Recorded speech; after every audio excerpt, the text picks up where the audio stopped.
प्रणाम सभी को। स्वप्न सिद्धि क्या है और स्वप्न सिद्धि के विषय में साधक जानना चाहते हैं।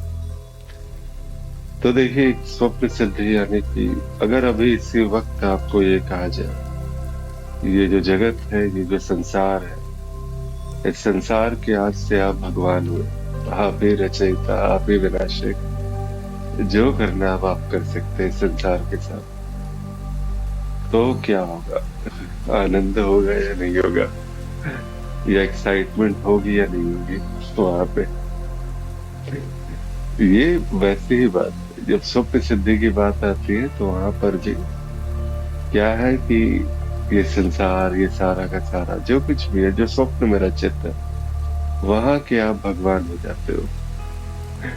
और स्वप्न का विनाश, और स्वप्न का सृजन, और स्वप्न की रूपरेखा, और स्वप्न के हाव भाव, सब कुछ आपके नियंत्रण में। वहां पर कब किसको कहाँ बुलाना है, जैसे बहुत कहते हैं कि जिन्हें आसक्ति है स्त्रियों के प्रति या पुरुषों के प्रति, वो उनको बुलाते हैं, अपने मनचाहे स्त्री को, मनचाहे पुरुष को। जिनको जैसे कहते हैं कि जगत में, यहाँ पे संसार में वो चीजें प्राप्त नहीं है, वो स्वप्न के माध्यम से उन इच्छाओं की पूर्ति करते हैं। और ये संपूर्णता से, जिसको कहते हैं कि अलाउड बात है, कि गुरुजन भी इसके लिए कहते हैं, पक्ष लेते हैं कि हाँ बिल्कुल करो।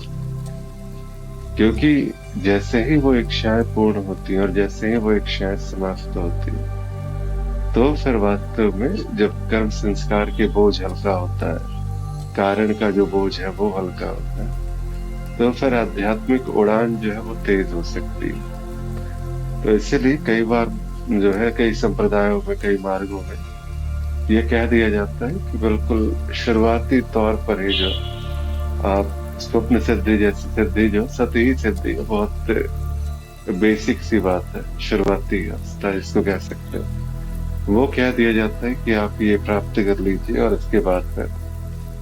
इसके बाद फिर जो आध्यात्मिक उन्नति की जो बात है, वो इसके बाद फिर आपके लिए स्पष्ट होती जाएगी।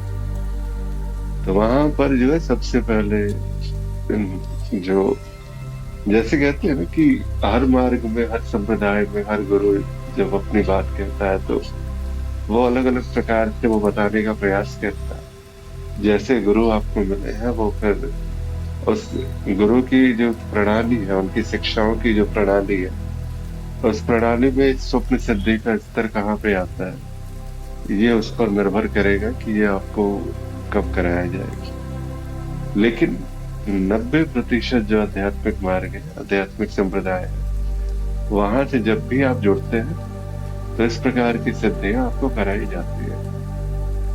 ये यहाँ पर आपको सबसे पहले बताया जाता है कि देखो, आखिर अगर सत्य हरि भजन जगत सब मिथ्या, ये अगर कहा गया है तो ये कैसे कहा गया है।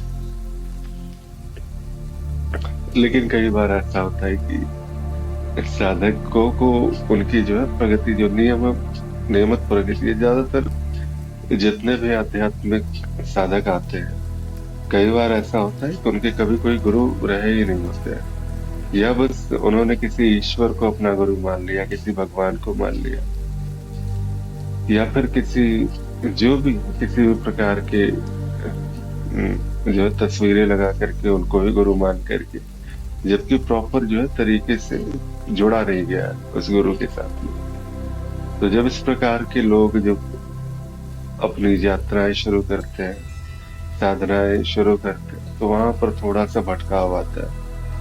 वहां पर चीजें जो है वो ग्रेजुअली, जिसे कि कहते हैं ना कि पहुंचना है।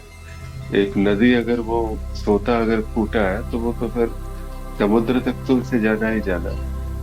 लेकिन मार्ग उसका क्या होगा, कितना लंबा होगा, कैसा होगा, ये तो फिर सोता जो है वो फूटा आखिर किस विधि से। किसी गुरु ने एक प्रपंच रच करके जो अध्यात्म का जो सोता है उस पे प्रहार करके उसकी शुरुआत की गई है, या फिर स्वतः से अपनी जिज्ञासा से, अपनी भावनाओं से वो आगे बढ़ा है। तो ये उस पर भी निर्भर करता है, और इस प्रकार से भी आगे बढ़ने का वो प्रयास करता है यहाँ पर।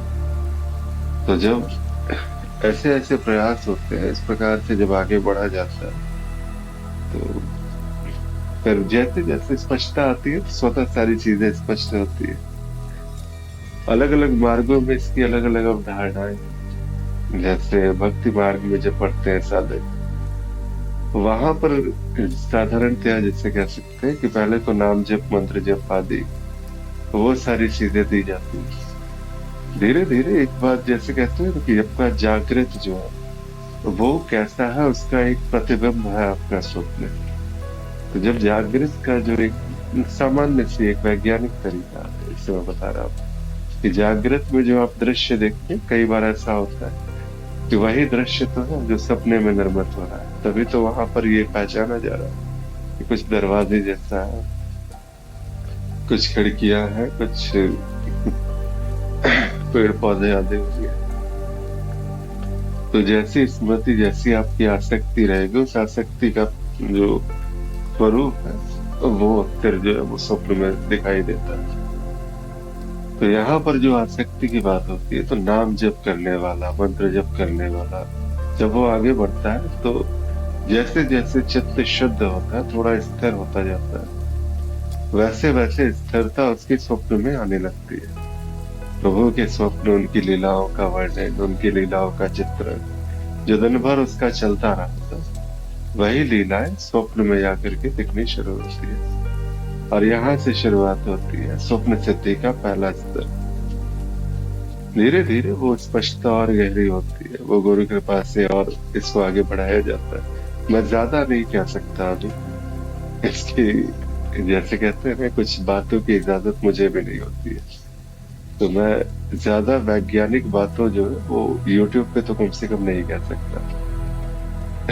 तो इसीलिए निर्वाण धाम के जो साधक है उनके लिए अलग से ये सारी बातें बताई जाती है।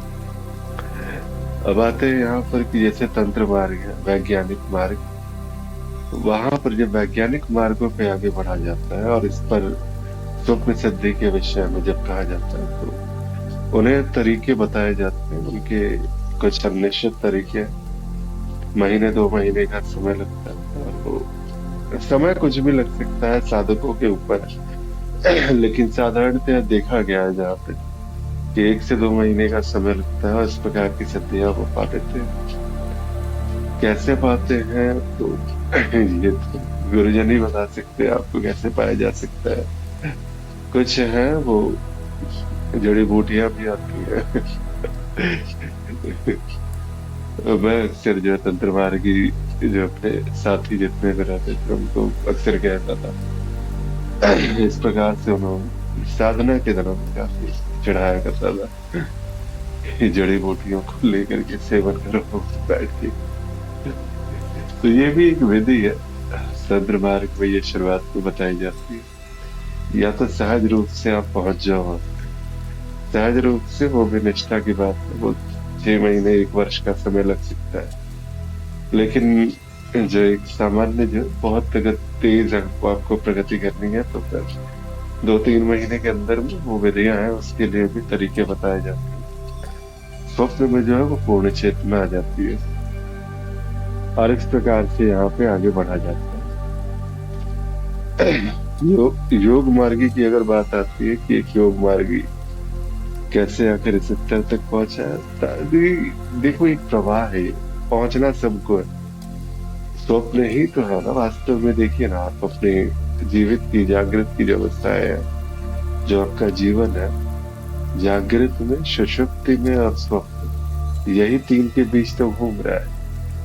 तो जैसे ही जागृत आपका शुद्ध होगा, सुषुप्ति की तो परवाह ही नहीं, वो तो पहले से शुद्ध है।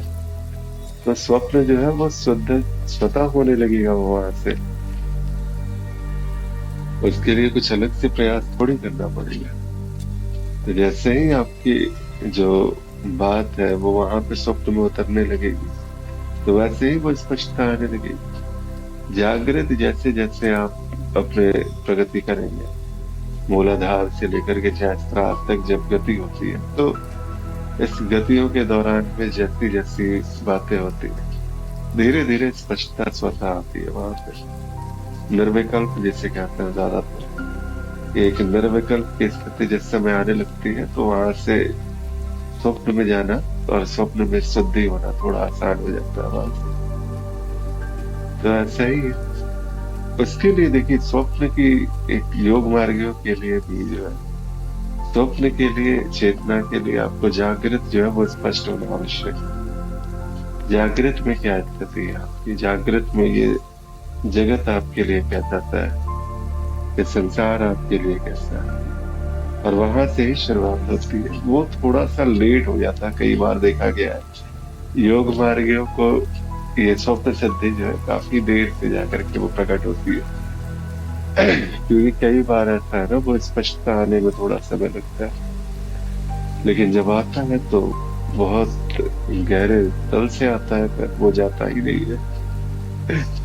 अब एक अंत में जो एक मार्गी आते हैं, ज्ञान मार्गी हमारे, वो परवाह ही नहीं करते। वो बस जो प्राप्त है वो पर्याप्त है, और जो वास्तविक ज्ञान में निष्ठ है उन्हें कभी इसकी परवाह नहीं होती। वो बस अपने आनंद में मग्न निश्चिंत रहते हैं सदा। फिर मिलते हैं फिर किसी समय अगले विषय के साथ में। और सिद्धि प्राप्त करनी है तो फिर गुरु का चुनाव कीजिए।